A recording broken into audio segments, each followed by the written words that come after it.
Assalamualaikum warahmatullahi wabarakatuh. Perkenalkan, nama Ibu Ainun Fitrah, nanti bisa dipanggil Bu Ainun. Nah, kebetulan nanti untuk kelas 7G dan H, Pendidikan Agama Islam dan Budi Pekertinya ketemu dengan Bu Ainun. Jadi antara Pak I dan Prakarya nanti yang mengampu Bu Ainun. Nah, kemarin belum sempat perkenalan ya, karena kelas 7 baru ada kegiatan MPLS selama 3 hari. Jadi belum pernah tatap muka atau bertemu dengan Bu Ainun. Nah, di sini nanti untuk Pak I dan Budi Pekerti ada kira-kira 3 kalau enggak 4 bab yang akan kita pelajari dalam 1 semester ini. Nah, salah satunya nanti ada lebih dekat dengan Allah yang sangat indah namanya. Nah, ini nanti untuk pertemuan pertama, kita akan belajar tentang lebih dekat dengan Allah yang sangat indah namanya, atau sering disebut dengan Asmaul Husna. Ya, ini peta konsepnya. Nah, peta konsep silahkan nanti anak-anak lihat di buku paket kalian di bagian awal setelah daftar isi, nanti ada peta konsep tentang lebih dekat dengan Allah yang sangat indah namanya. Nah, kira-kira dari peta konsep ini nanti kita akan belajar tentang iman kepada Allah. Yang pastinya yang pertama nanti mempelajari dan memahami iman kepada Allah. Yang kedua nanti ada mempelajari dan memahami makna Asmaul Husna. Yang ketiga mempelajari dan memahami hikmah iman kepada Allah melalui Asmaul Husna. Dan yang terakhir nanti ada menerapkan perilaku melalui contoh yang mencerminkan keteladanan terhadap Asmaul Husna. Jadi nanti ada 4 poin yang akan kita pelajari di sini. Langsung ke slide pertama, ini nanti ada pengertian dari iman kepada Allah. Apa sih pengertian dari iman kepada Allah itu nanti? Secara bahasa, harfiah, iman berarti percaya. Sedangkan secara istilah, iman berarti percaya dan meyakini dengan sepenuh hati, mengucapkan dengan lisan, dan membuktikan dengan perbuatan. Itu tadi ada iman kepada Allah. Jadi perlu diingat-ingat bahwa iman, kata iman itu nanti ada artinya percaya. Percaya ya. Percaya maksudnya percaya gimana, Bu? Percaya meyakini dengan sepenuh hati. Hatinya dulu itu yakin. Yakin bahwa Allah itu ada. Kemudian mengucapkan, setelah yakin mengucapkan, oh Allah itu benar-benar ada. Kemudian yang terakhir nanti ada membuktikannya dengan perbuatan. Ketika kalian sudah tahu, oh Allah itu ada, perbuatan apa sih yang akan kita lakukan? Apakah Allah itu selalu melihat kita, mengawasi kita, dan seperti itu. Jadi ada 3 poin, meyakini dengan sepenuh hati, mengucapkan dengan lisan, dan membuktikan dengan perbuatan.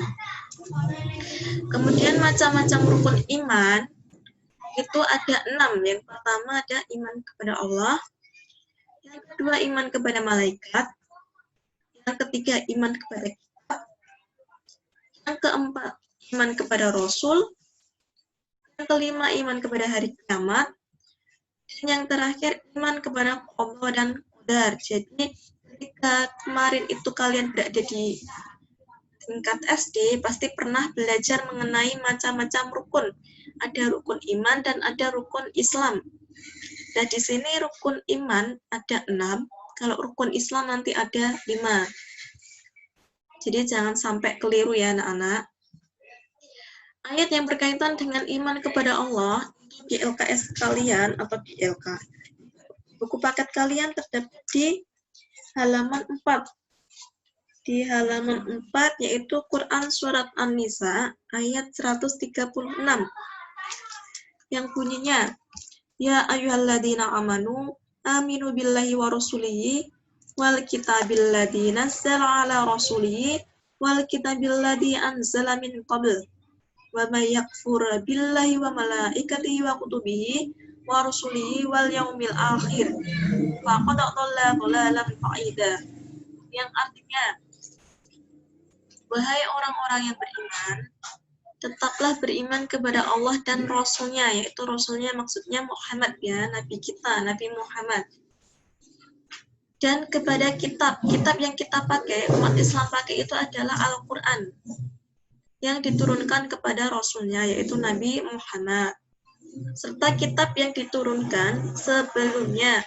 Barang siapa yang ingkar kepada Allah, malaikat-malaikatnya, kitab-kitabnya, rasul-rasulnya, dan hari kemudian, maka sungguh orang itu telah tersesat sangat jauh. Jadi di sini sudah diperintahkan bahwa kita jangan pernah mengingkari, jangan pernah ingkar sama Allah.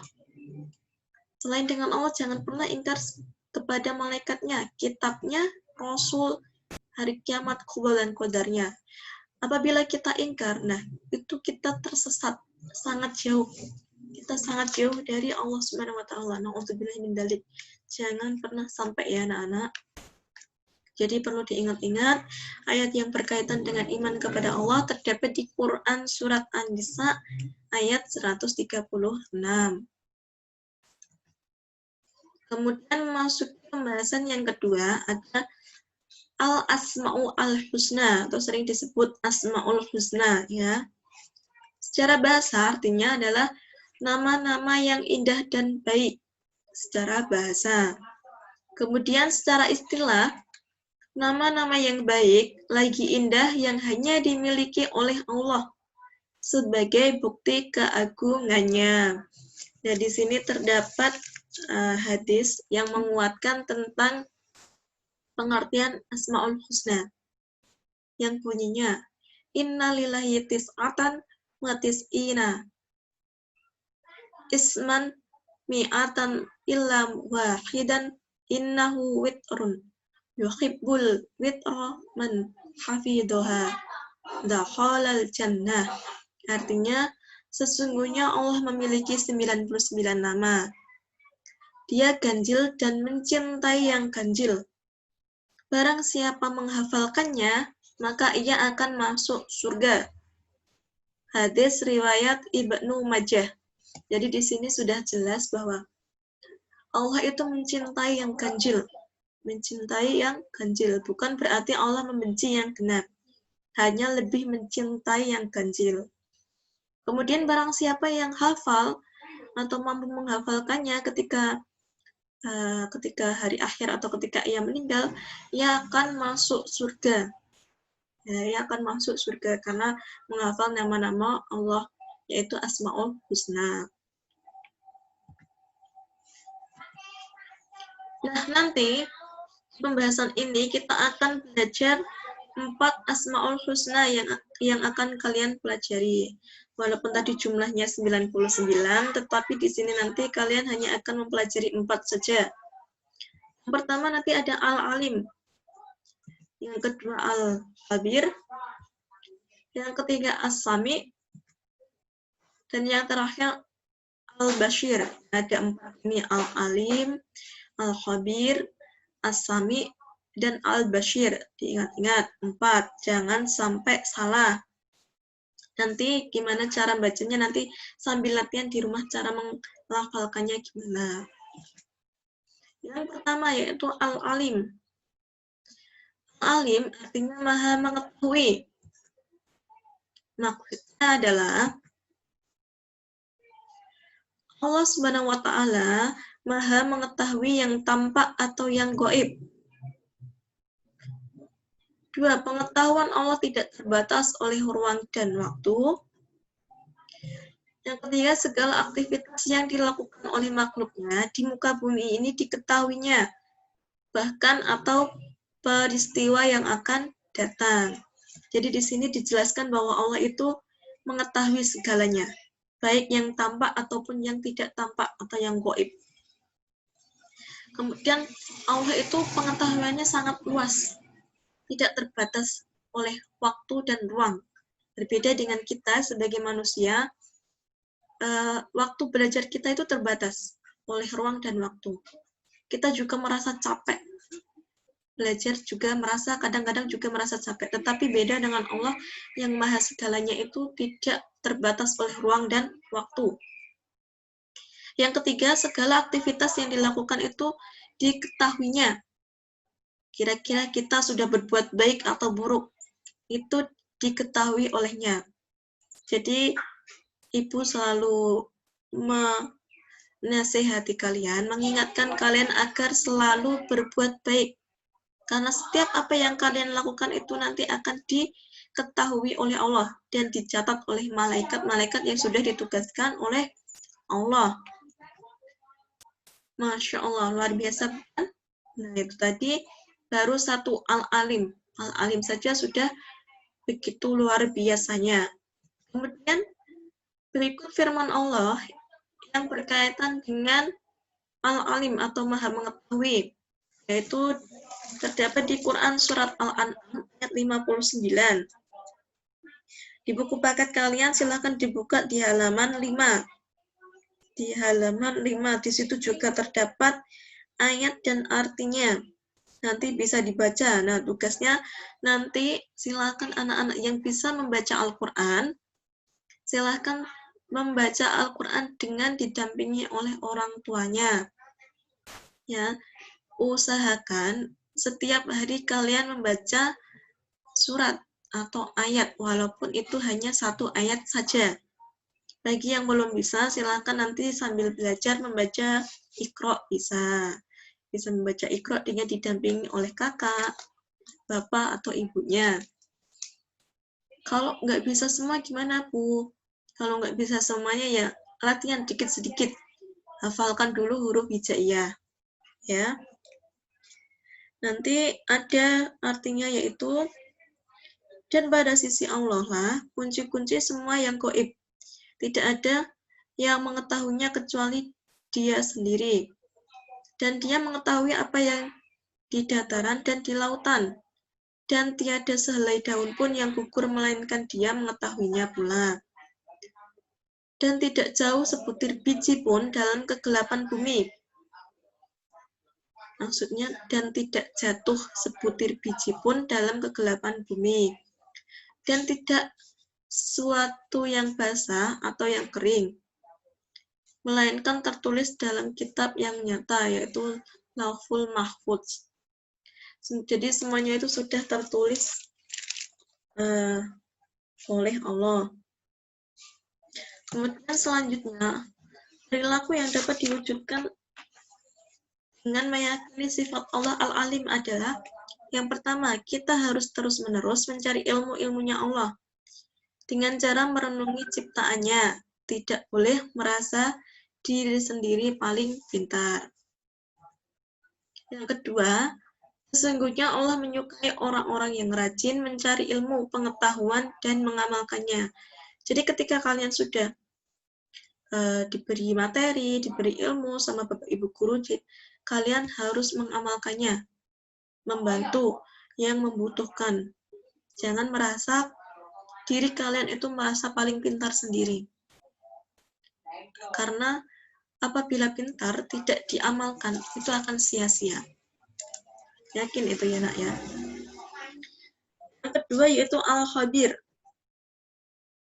Dibuka buku paketnya halaman 6. Al-Khabir artinya maha waspada. Maksudnya adalah, Allah maha waspada ialah Allah mengetahui perkara yang tersembunyi. Allah menciptakan miliaran makhluk dengan berbagai ragamnya. Semuanya diketahui oleh Allah dengan detail, penuh kecermatan dan kewaspadaan, baik secara lahir maupun batin. Tidak ada satupun ciptaan Allah yang salah sasaran. Jadi 500 tahun sebelum kita diciptakan, takdir kita itu sudah ditulis oleh Allah. Bagaimana nantinya Allah akan membuat kita, anggota badan kita, apakah anggota badannya utuh atau ada yang cacat, itu semua sudah dibuat oleh Allah dengan penuh kecermatannya. Bukti bahwa Allah maha waspada terdapat pada Quran surat At-Taubah ayat 16. Nah, At-Taubah ayat 16, halaman 7, buku paket kalian itu bagian atas ada titik-titik. Dulu baru ayat. Wallahu khabirum bima ta'malun. Berbeda dengan PPT-nya, Bu Ainun. Di sini adalah versi ayat lengkapnya. Ya, karena di situ di buku paket diambil bagian akhirnya saja yang menjelaskan tentang bahwa Allah itu maha waspada. Di bagian terakhir, akhir-akhir itu, wallahu khabirum bima ta'malun. Artinya, dan Allah maha teliti terhadap apa yang kamu kerjakan. Jadi, semuanya itu sudah ditulis oleh Allah, takdir kita. Perilaku yang dapat diwujudkan dalam meyakini sifat Allah Al-Khabir adalah 1. Hendaklah kita waspada dan cermat terhadap apa yang kita lakukan atau yang akan kita lakukan. Jadi, istilahnya kita harus selalu berhati-hati ketika melakukan suatu kegiatan. Yang kedua, kita harus waspada dan cermat dalam melaksanakan kegiatan, baik di sekolah, di rumah, maupun di mana saja. Nah, itu tadi juga sama dengan yang pertama tadi. Dimanapun tempatnya kita harus berhati-hati. Yang ketiga, orang yang waspada akan mendapat hasil maksimal dan tidak akan pernah menyesal di kemudian harinya. Barang siapa yang sudah berhati-hati, itu nanti kelak tidak akan pernah menyesal di hari kemudian. Nah, di pertemuan hari ini kita sudah mempelajari tentang pengertian iman kepada Allah, kemudian pengertian Asmaul Husna, yaitu tadi ada 2 pembahasan, Al-Alim dan Al-Khabir. Jadi kalian nanti selalu dibuka-buka lagi buku paketnya, dibaca-baca sendiri untuk kelengkapannya. Untuk tugas pertemuan selanjutnya, silahkan pelajari Asmaul Husna tentang As-Sami dan Al-Bashir, serta hikmah beriman kepada Allah. Itu nanti untuk pertemuan selanjutnya ya, minggu depan berarti. Jangan lupa untuk dipelajari juga. Nah, mungkin itu tadi yang dapat Ibu sampaikan kepada anak-anak. Semoga bermanfaat untuk kalian. Semoga bermanfaat untuk kalian dan bisa diamalkan kepada teman-teman kalian yang belum mengetahuinya. Jadi, yang sudah paham, membantu temannya yang belum paham. Dan jangan lupa untuk selalu membaca ayat suci Al-Quran minimal sehari 3 ayat. Kalau belum bisa juga 1 ayat nggak apa-apa. Kalau belum bisa Iqra juga nggak apa-apa. Sebisanya mungkin. Nah, mungkin itu dulu yang dapat Ibu sampaikan. Sekian, wassalamualaikum warahmatullahi wabarakatuh.